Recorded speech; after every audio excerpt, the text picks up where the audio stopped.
On your Tuesday episode of Locked On Raptors, you may think the 19-36 Toronto Raptors have nothing left to play for down the stretch, but there is where you are wrong. We discuss why coming up on today's show. You are Locked On Raptors, your daily Toronto Raptors podcast, part of the Locked On Podcast Network, your team every day.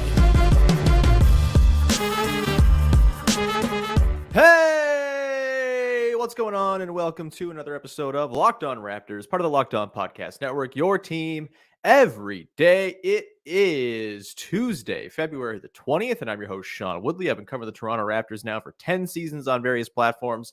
You can find all my work over on the Very Bad website at Woodley Sean. You can find the show on Instagram at Locked On Raptors, and of course, you can join us in the Locked On Raptors Discord server. The link is in the description of the podcast. It's free to join, and we would love to see you in there. It's a great place to come hang out among friends who are just as afflicted with Toronto Raptors fandom as you. Again, free to join. Would love to see you join our little listener community over there at the link in the description of the podcast. Of course, you can find the show for free wherever you get your podcasts. Follow, subscribe, rate, review, tell a friend.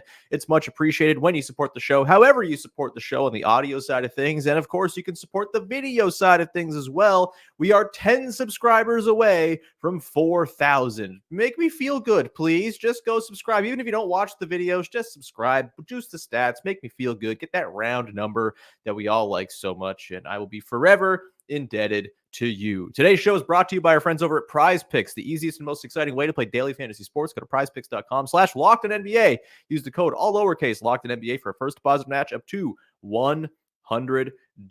And we get rolling here. We're back from the long weekend. Happy family day to happily family day. God, I can't speak words. It's been a while since I spoke into a microphone. Therefore, I'm rusty. Either way, hope everyone had a great weekend. Hope everyone enjoyed All-Star Weekend, a hilarious dunk contest in which Jaylen Brown was embarrassing. You love that entirely. That's just beautiful stuff. But we'll probably not spend too much time talking about All-Star today. We're going to dig into the things we want to see out of the Toronto Raptors down the stretch here over a two-part episode, because there's lots of stuff we want to see from this not very good basketball team, as it turns out. And here to do all that with me is our pal Vivek Jacob from Sportsnet, and of course his new Substack newsletter, Raptors in 7. Big V, how the hell are you, pal? I'm doing great. Thanks for the plug. The first of many, my friend. And enjoyed the long weekend, enjoyed the 3-point contest, did not enjoy very much else. But shout out Mac McClung for fighting all the rigging the NBA tried to do. Just get this guy out of here, please. We can't be having a guy who hasn't played an NBA game in 2 seasons doing the dunk contest for a third year in a row. Alas, we'll see Mac McClung again next year and maybe for the rest of time. That said, as much as I don't think his dunk contest this year was as impressive as last year, I do think the one where he kind of threw it to himself midair was sick as hell. So that to me made the dunk contest worth it. All it takes is one cool dunk. And also, like I said, Jaylen Brown, trying to do the D Brown tribute dunk and not covering his eyes until 2 feet were firmly planted on the ground. Mwah, outstanding. Maybe the funniest dunk since the John Collins airplane dunk. And then being like, okay, no one thinks I have a left hand. I'm going to put this glove on to prove I have a left hand and not do a single dribble with said left hand, therefore not disproving the thing that he was airing the grievance about. Absolutely fantastic. I would expect nothing less from a Boston Celtic, and that alone made the dunk contest worth it for me. Big V, we'll get into... Yeah, go ahead. What? I was going to say, if Aaron Gordon put a glove like that on, he'd probably moonwalk in the air and then dunk it. Oh man, the thing about the dunk contest is everyone says, oh, you gotta fix it, but even when it's bad, it's good television, man, and we don't need to fix everything. Sometimes a disaster show is exactly what we want. It's why we like Love Island and other bad reality television shows. Love is Blind is the most watched thing in the world. The dunk contest is basically basketball. Love is Blind. accept it for what it is. Did you have any stray thoughts on Scottie's performance on All-Star Weekend before we dive into stuff we want to see down the stretch from this team? Obviously, I think he ended up having the best single score in the shooting round of the skills challenge. That's pretty fun. He had a decent game, couple nice dunks, couple threes back-to-back in the All-Star game. Did I watch the whole All-Star game? Absolutely not, but I caught the highlights. Any thoughts on Scottie and his debut All-Star performance? It's a good performance. It was about all you could hope for in a debut. 16 and 8, and had fun out there. A couple nice dunks and a couple threes, and so yeah, a fun weekend for him. It would have been absolutely spectacular if his behind the back half court heave went in this competition. But it was good to see him just kind of be himself. Kind of enjoy the weekend. Didn't seem, even if he was nervous, it didn't seem to show. Some might argue differently when he dribbled it out of bounds, but we'll ignore that. Look, no one knew how that was working. And frankly, very disappointed at the revamped skills challenge still being a dud format-wise. We talked about it at length on Friday with Joey Devine. It was pretty hopeful that the sort of moving targets would make a little bit of intrigue. It just turns out that the moving targets were also as large as an entire basketball court to throw passes through. So kind of nuked the drama that the moving targets could have presented. Shout out the Pacers thinking on the fly, though. To be like, hey, screw the twos, because when they got, what was it, 92? Yeah, just to beat Team All-Star. Yeah, I was like, I don't know how you're gonna beat that. And then that strategy to just be like, okay, let's forget about the twos. We're just going for 4s and 6s, playing a little cricket. But it worked out. I mean, it's just the natural progression, right? The NBA, everyone realizes 3s are worth more than 2s. And then in skills challenges, everyone realizes 4s and 6s are worth more than 2s. It's a tough state of affair for the humble two-pointer, no matter how you look at it in the world of basketball. And yeah, just kind of closing thought on Scottie. I thought in general, he's the type of dude who's going to have a lot of fun with All-Star over the years, right? And I think that's the exact type of guy you want. He kind of knows it's a joke, and if you're in on the joke and you're having fun with it and not taking it too damn seriously, I think that's the recipe for a really fun All-Star. He does cool dunks, he throws cool passes, he tries behind the back shots in, otherwise, considered serious contests. It's great. I hope we see Scottie Barnes there many, many years to come, and I'm sure we will. And, we'll have all of the sort of, that's all I have really on All-Star. I don't have any sort of grand thoughts about the state of the game after the Eastern Conference scored 211 points. I think if that is where you're at right now, take a vacation, touch grass. You don't need to always think about the state of the league and use the game that's for Kia executives and children and Indiana Pacers fans only to, shape your critiques of the entire enterprise of the NBA. And that's my kind of closing thought on that. Big V, we have other business to get to on today's show. We are going to take a look at the stretch run for the Toronto Raptors. They're 19 and 36, means they have 25 games left to play on the schedule. And those games are, kind of meaningless when it comes to the standings and winning anything of note for the Raptors this season, barring some crazy finish down the stretch and a hilarious collapse by the Atlanta Hawks. But there is still stuff to be gleaned from the last 25 games of Toronto Raptors basketball. We're going to examine that. It might even be 27 games. My math might be off. Yep. It is 27. Aha. Mental math on the fly while recording a podcast. Not my thing, but coming up with stuff I want to see from the Raptors down the stretch, I would say that's kind of my thing. And it's Big V's too. We're going to get to that coming up on the other side. We'll get to that in just one sec.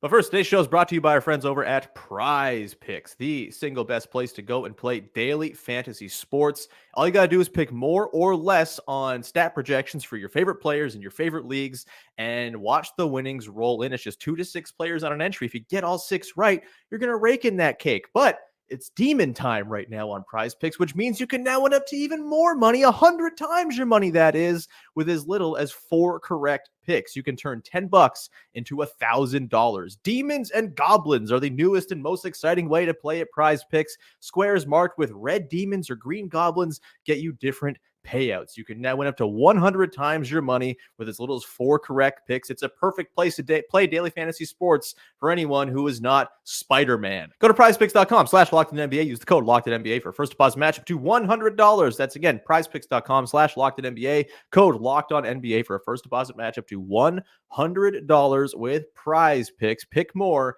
pick less. It's that easy. And we continue on here. Your first listen of the day. Big V, Vivek Jacob from Sportsnet and Raptors in 7, the new Substack newsletter, is here as we tee up the remainder of the Toronto Raptors season with a 2-part episode. We got more coming for you tomorrow, baby. So Big V, let's dive in. We're just going to go back and forth here. We've concocted lists of things we want to see out of the Toronto Raptors down the stretch of the year. We will alternate back and forth, segment for segment, through the next episode in 2/3 between today and tomorrow. I will give you the floor, sir. What is your number one thing that you're hoping to see from the Toronto Raptors down the stretch of this here season? More action between Scottie Barnes and Immanuel Quickley. Please, I'm starving. I think we all still kind of, the OKC game is very recent in our memory, and to just not see them involved together in the fourth quarter in overtime, that kind of leaves you in the middle of nowhere, right? It's like, hey, you've taken this direction for a reason. Let's see it in action. And so I think whether it's Barnes as a screen setter, whether it's IQ as a screen setter, you want to see those two developing chemistry. They are the two main faces going forward. And so the sooner you can accelerate that, the better. I think we've seen more success so far with IQ as the screener.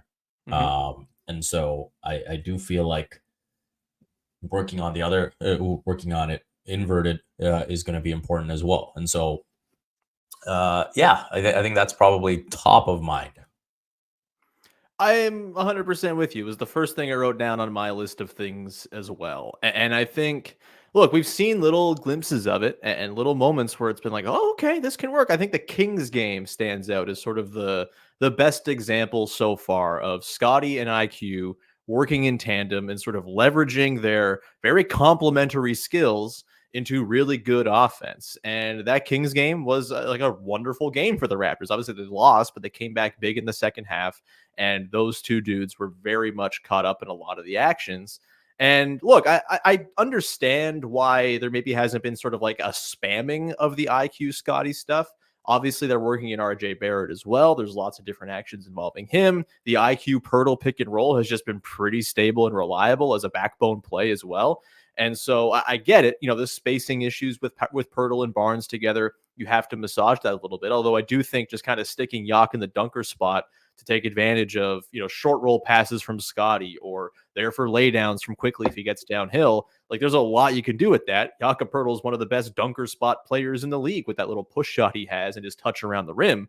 And so I do think there are ways to work the spacing in a way that really complements them. And frankly, Barnes and Quickley on their own working together create spacing for one another. And it's not like they're, this isn't like Karl Anthony Towns and Rudy Gobert taking a long time to figure out how to work with one another, right? Because their skill sets overlap there, or someone's learning a new position or whatever.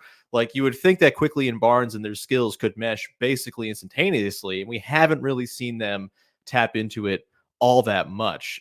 When you look at sort of how they've fared just as a duo so far this year on the floor, I mean, the numbers for like the big four on the floor together are excellent. Like Quickley, Barnes, Pirtle, and Barrett together, they're running teams off the floor, and it's great to see. If you isolate just for Quickley plus Barnes as an on-court duo, it's a minus 2.5 differential per 100, and their offensive rating is just 115.9, which is 49th percentile per clean the glass, very middle of the road.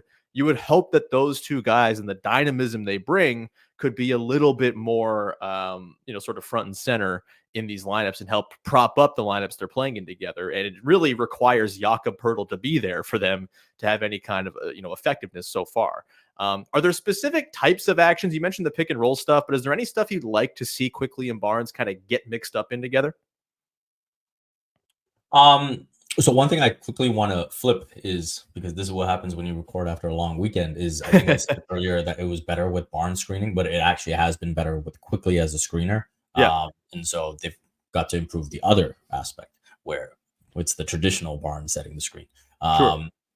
I think, the interesting wrinkle, obviously you mentioned Jakob Poeltl, but I think when you have someone like Kelly Olynyk, I think going into that 5-out offense at times, I think that's where you could really see this blossom, right? And I think we've seen secondary units now. We've seen Barnes with the bench. We recently saw Quickley with the bench, and so I think if we can get little flashes of Kelly in there, and this is actually going to be one of the other things I want to see, and so getting those actions where you've got Kelly as such a good passer, obviously Yak's a good passer as well, but along with the spacing, I think just in general, just playing some 5-out basketball with those two as your primaries is what I'd want to see more of. Yeah, there will be defensive concerns, but the team's bad at defense anyway. So what does it matter? Like, see if you can kind of spam your offense to lift your boat a little bit. I think that's a great call. I also think I want to see, that we've talked about the traditional pick and roll stuff with Barnes and Quickley, but I would love to see a little bit more leaning into handoff stuff between the two. I just think the gravity that Quickley has as a catch and shoot guy, as a movement shooter, as someone who is one of the best above the break shooters in all of basketball, that can only mean good things for IQ Scottie actions. It's going to open up a ton, you would think, for Scottie going to the rim. Or, if teams are going to sell it to stop Scottie and keep him sort of from getting to the rim in those keeper plays, then all of a sudden you've got Immanuel Quickley, one of the best above the break 3-point shooters in basketball, springing open for wide open looks. And what has been the thing we've talked about with Quickley so far this year, as a Raptors, he's not shooting enough threes, right? The volume's just not been there on a consistent enough basis. And I think there is certainly some element of he just has to pull it a little bit more eagerly when he's running typical pick and roll with, say, Jakob Poeltl. You'll see him kind of get into the space and then think and then look like he's going to shoot and then kind of reconsider. He's got to take those more, but they're also not really springing him open for a ton of looks, outside of traditional pick and roll, right? And so if they can do that with Scottie, work those dribble handoff actions and really use the gravity of Scottie going to the rim and scoring, which he's shown he has a great capacity for, in concert with Quickley's movement shooting and the shooting gravity he has. I just think that's going to be instant buckets for the Raptors. And I want to see that massaged a little bit more. And look, are you at all? I think a lot of this is just, it's still very new. Quickley missed some time. The team has been in disarray. They finally actually have a group together to close the season with, where we know what the group is going to be. Is there anything you've seen with Quickley and Barnes that leaves you concerned about the sort of long-term viability of the duo? Or is this more just a sort of still the feeling out process between two very talented players who will eventually figure it out? Yeah, I wouldn't be too concerned long-term. I think this is very much in the growing pains stage. This is very much in the learning each other and understanding each other phase. So I'm not concerned about that at all. I think the theoretical fit is still very, very strong. And so you probably just haven't gone, too far down the road in terms of letting these two figure stuff out. I think there's been stretches where, you don't want to see guys get frustrated, and whether it's not being involved in the action or, again, kind of referencing that OKC game or whatever it may be. And so I do think, yes, absolutely. On the one side, you want to see as much of Quickley and Barnes in action together. At the same time, it's like, hey, if that's not where we're running, let's make it work, Yeah. And like they can still help one another even if they're not directly running actions with each other, right? Like Scottie's been an excellent spot up player this season. Quickly gets downhill. He's turned into a really nice playmaker. That's been the thing about his game that's really popped very early, is he's got that sort of point guard gene, it seems. And so, there's second side stuff that Scottie can do, working off of the initial advantage Quickley's creating with a drive. Quickly, obviously, as just a movement shooter, as a catch and shoot guy in the corners above the break. There's plenty to be leveraged out of Scottie Barnes as like a post-up guy, right? We've seen it before. Scottie posts up on, say, the right block. A couple of guys come. He's throwing a cross-court pass to Quickley across to the other wing, and it's cash. Like, we can still see more of that as well, where it's not two guys sort of directly working in concert with one another and their skills still complementing one another. So I'm not concerned either. I do think there needs to be a focus on it down the stretch, though, and I would like to see, okay, for this stretch of the second quarter, let's spam Barnes Quickley actions and just see what comes out of it. I would like to see some sort of dedicated stretches of games given to that combination in particular. And then, hopefully you go into next season and it's more something where you can kind of do it more organically and have it be more on the fly as the comfort level's been sort of established and the foundation's been laid over the course of the last 27 games here. Last thing I will say is, if you're looking at it defensively, are there any concerns? I think the concern is more so if RJ is the long-term third guy, then defensively, I do have concerns because he isn't at the level that can validate that big three, right? Like, I mean, we saw when you're giving up, was it 46 to Miles Bridges? That's not a great, forecast of what's to come. I think, just if you look at the ideal prototype, then if you're looking at Quickley, who is looking like a very good team defender, maybe not so much as an on-ball defender. When you look at Scottie, he's better in the back line than defending the perimeter, though he has improved at defending the perimeter this season. Then I think that third perimeter guy absolutely has to be an on-ball guy, right? And so 100%. I think that's where RJ long-term, when you look at it, is like, okay, he has to improve at being able to defend primary actions on the perimeter. And you would think with how like physical and bruising he is on offense, he has like the physical attributes to do it defensively.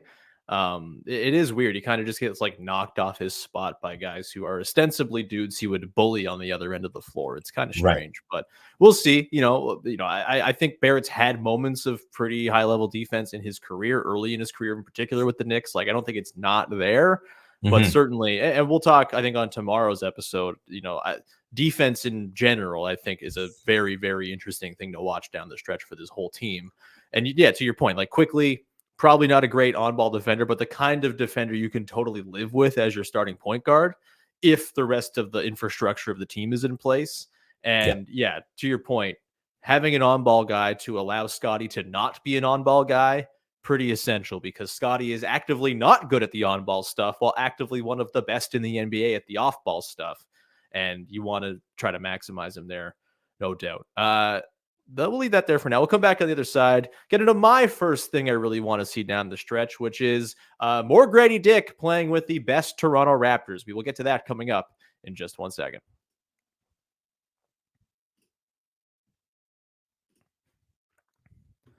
Today's show is sponsored by BetterHelp. And look, sometimes we all need the opportunity to just get something off of our chest. Big or small, certain things can really start to get to you. And it's important to let that out, especially to someone who's unbiased in your life, doesn't have any ulterior motives or agendas. They're just there to listen to you and help you understand what you're going through, help you cope with what you're going through, and become a better you and move forward with your life. It's a tough time of year, right? The weather's not very good. Maybe you're going through some kind of career change, or you just want to have a little bit more sort of TLC given to one of your relationships. All of that can be helped by going into therapy. I know a lot of people who have really benefited from therapy. Therapy can differ for everyone as well. So most of us, while we have bigger problems than our favorite sports teams' issues, it's still very important to get everything off your chest once in a while. If you're thinking of starting therapy, give BetterHelp a try. It's entirely online, designed to be flexible and suited to your schedule. You can visit BetterHelp.com/LockedOnNBA to get 10% off your first month. That's BetterHelp, HELP.com/LockedOnNBA. Go check it out. BetterHelp is there for you to help you become a better version of yourself.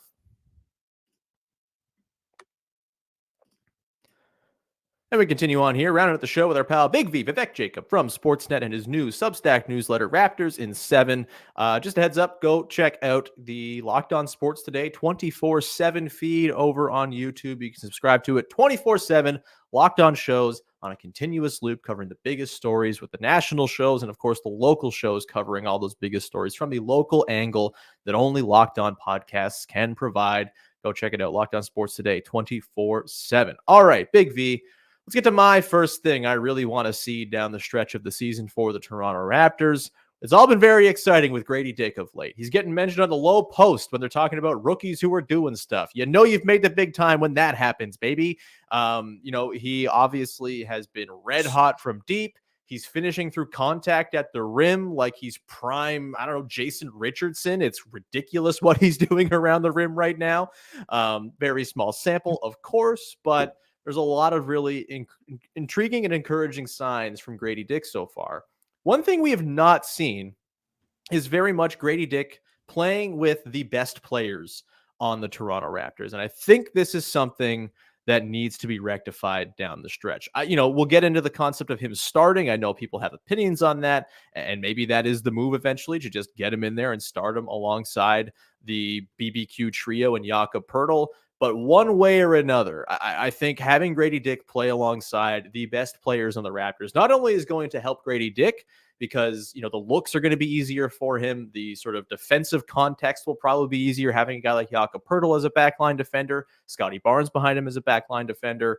But I also think his effect as a player, the ball movement, the sort of secondary driving and creating, the three-point shooting, obviously, I think that has an amplifying effect that could take a quartet of guys who have already been very good with one another and kind of expand it even more. We have yet to see a single minute of Grady Dick playing alongside Quickley, Barrett, Barnes, and Poeltl. Big V, is this also something you are excited to see and hopeful to see down the stretch?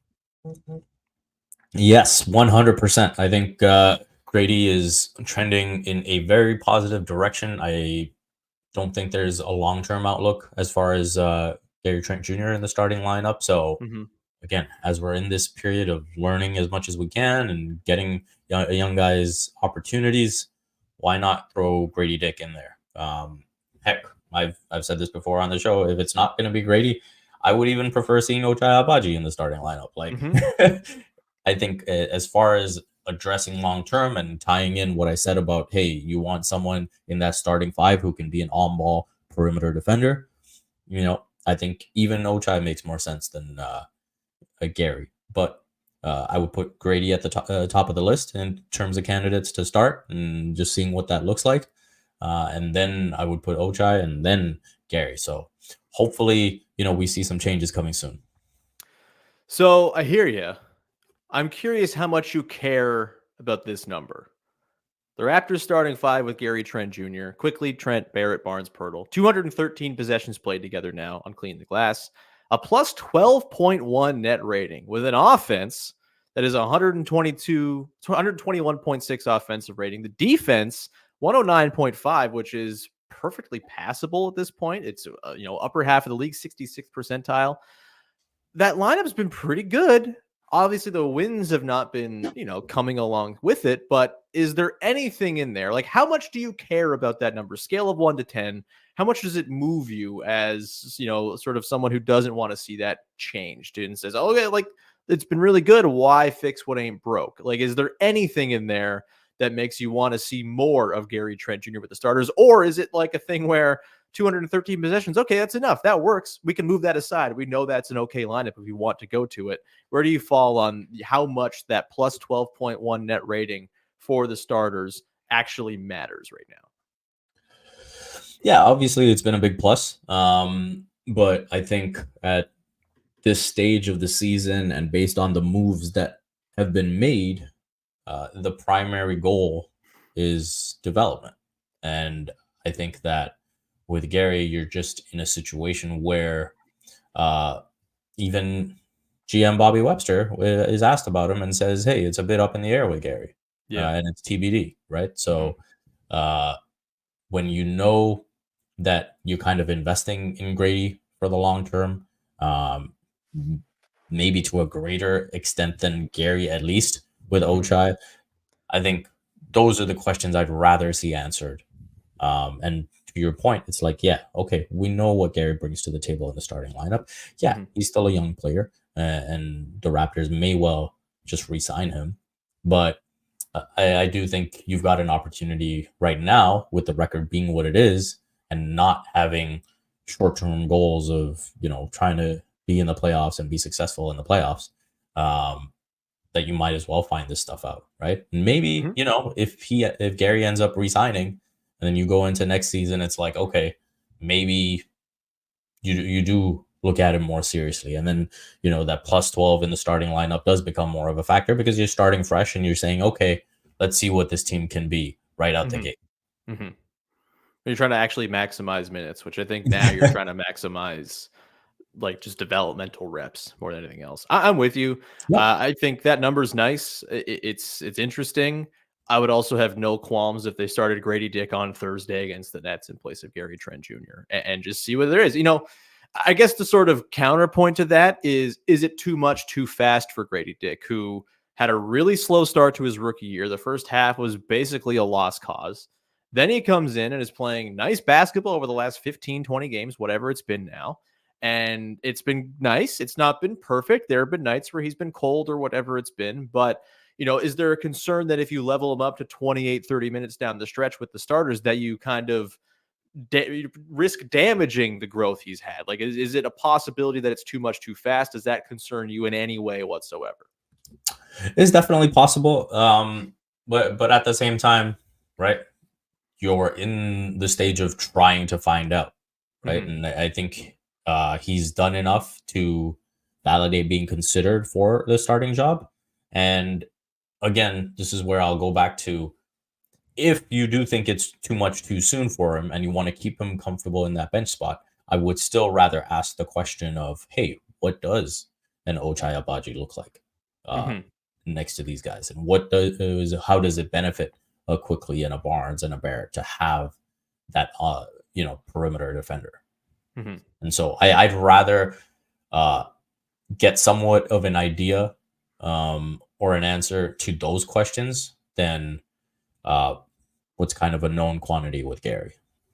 Yeah, I'm with you. I don't think you could, ruin Grady Dick's career by playing him with the good players down the stretch of the season. I think, there's a risk that it's a little too much too fast, and then it's like, okay, we'll scale it back a little bit. It's not like you put him too much too fast and then you break him and he's unfixable or anything like that. I'm with you. I'm less intrigued by the Ochai starting thing than you seem to be. You're a little Ochai sicko, apparently. Just get me Ochai in there, baby. But yeah, it wouldn't hurt to get a look there either, even if I am not terribly thrilled by what we've seen so far here with Agbaji. I do think he probably factors into another one of our sort of things we want to see down the stretch coming up in tomorrow's episode. So we will leave it there for now. Big V, thanks so much for hanging out, buddy. This was great. We'll see you again tomorrow. I'll see you again in 6 minutes when we start recording part 2. But do you have anything you want to promote for the good people out there right now? Well, quickly for Sportsnet, I do have a piece coming out on the 65 game rule and coming down the stretch, which players are already out of the running. Obviously, it's Joel Embiid, Kyrie Irving, Jimmy Butler, Draymond Green. They're not going to be getting any awards at the end of the season. And then just looking at the guys who are kind of at risk and, your sort of Tyrese Halliburtons of the world and whatnot. So you can look out for that on Sportsnet. Besides that, Raptors in 7, just quickly, it's going to be a weekly newsletter. And I just wanted something, with my Cricket Canada responsibilities and other stuff that I'll be juggling, just somewhere where I can write about the team in my own voice and be a bit more big picture as opposed to, something daily where I'm looking at every game. I don't think we're at, a stage with the team where we need daily takeaways anyway. We don't need daily takeaways on the team. Nah, we don't need those at all. In a written form.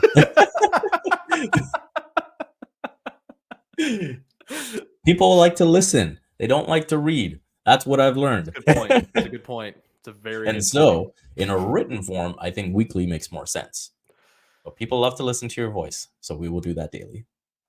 Haven't figured out why that is yet, but it seems to be true. Big V, thanks so much for hanging, buddy. Everyone go subscribe to Raptors in 7 right now. You can find me at Woodley Sean on the Bad website. The show's on Instagram at Locked On Raptors. Join us in the Discord. Link in the description. It's free to join. Come hang out now, please. And with that, we will leave you off, send you off into the rest of your Tuesday. We'll be back again on Wednesday with part 2 of our chat about the stuff we want to see from the Raptors down the stretch. It's all coming up tomorrow. In the meantime, have a wonderful rest of your day. Thanks for hanging. Bye-bye. Oh,